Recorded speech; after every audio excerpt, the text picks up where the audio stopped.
there's so much more to talk about, but our time is coming to an end. So let's just try to close with this. Today, people talk about, after 75 years of the modern state of Israel, post-Zionism, neo-Zionism, the death of Zionism, the beginning of Zionism. How do you see it, Rabbi Landis, as from the historical perspective of the Zionist movement? Where are we now? Is Zionism dead? And what does that even mean when someone says Zionism is dead? What is that? We have a state now, so put it in perspective if you can for us. Yeah, this is a great question, and I'm very passionate about this question, and hopefully my answer will be to this question, and that is, where a lot of times, I think it's Jim Collins, and I think he was quoting someone else when he said this, but Jim Collins writes in his book Good to Great. He says, "Good is the enemy of great." A lot of times when we get to something that's good enough, we're happy, we're complacent, and we forget that we have the ability to be great.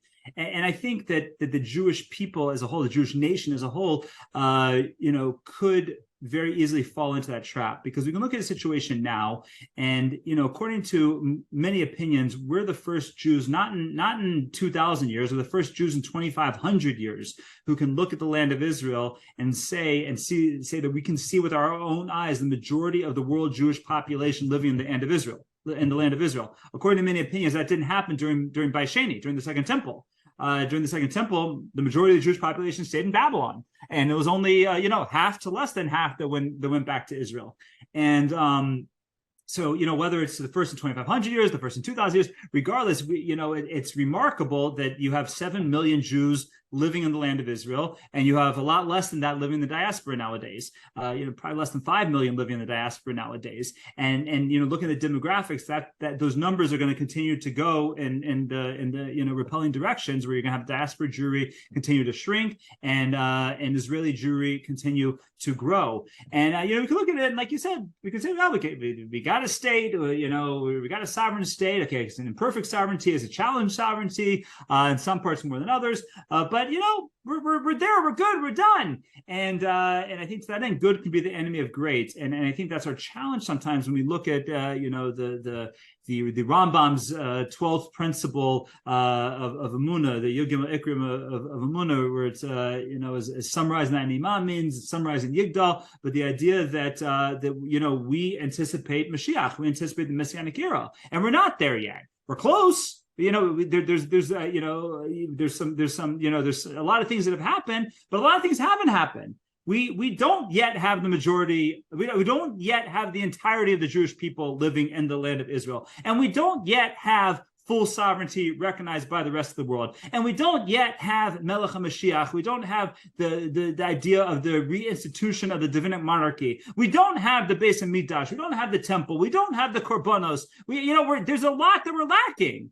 And to that end, I think that the idea of Zionism, not necessarily political Zionism or cultural Zionism or even revisionist Zionism, but just the idea of right, that we dream and we daven for the return to Zion and to Jerusalem, and not as it is now, but in the days of yore, when we had that complete sovereignty, when we had the Beis Hamikdash, when we had a king from the house of David, when we had the Kohen Gadol. We're just 3 weeks shy of Yom Kippur, and we're going to talk about Mare HaKohen, what we saw on Yom Kippur in the Beis Hamikdash, and how glorious it was, and how beautiful that was for the Jewish people. And we're going to come to Sukkot and talk about the Simchas Beis HaShoeva. We don't have any of that.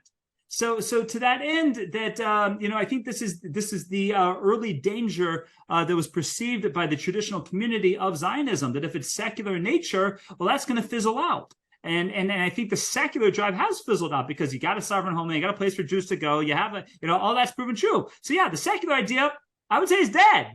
But the religious idea, I think, is very much still underachieved or unachieved. And to that end, we as Jews, like we just sat down Tisha B'Av a few weeks ago, we still have to cry a tremendous amount, because, we want it all. We want the great. We don't want the good. The good's not good enough.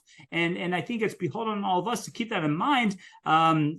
With everything we do have, and be appreciative of everything we do have, we can't forget that everything we don't have, and that we still want. And to that end, I think Zionism is still very much alive. This has been absolutely fascinating. Again, Rabbi Pinchas Landis, as you can see on the back, to be followed on Jewish Anytime, Torah Anytime, obviously here on Sparks of History as well, and urge all our viewers and listeners to look out for Today in Jewish History, which is going to hit the bookshelf soon, and it's just a fascinating book on Jewish history. And Rabbi Landis, thank you so much for your time today. We appreciate it very, very much. Thank you so much, Rabbi Lieberman, and I've appreciated it as well. Thank you so much. Thank you.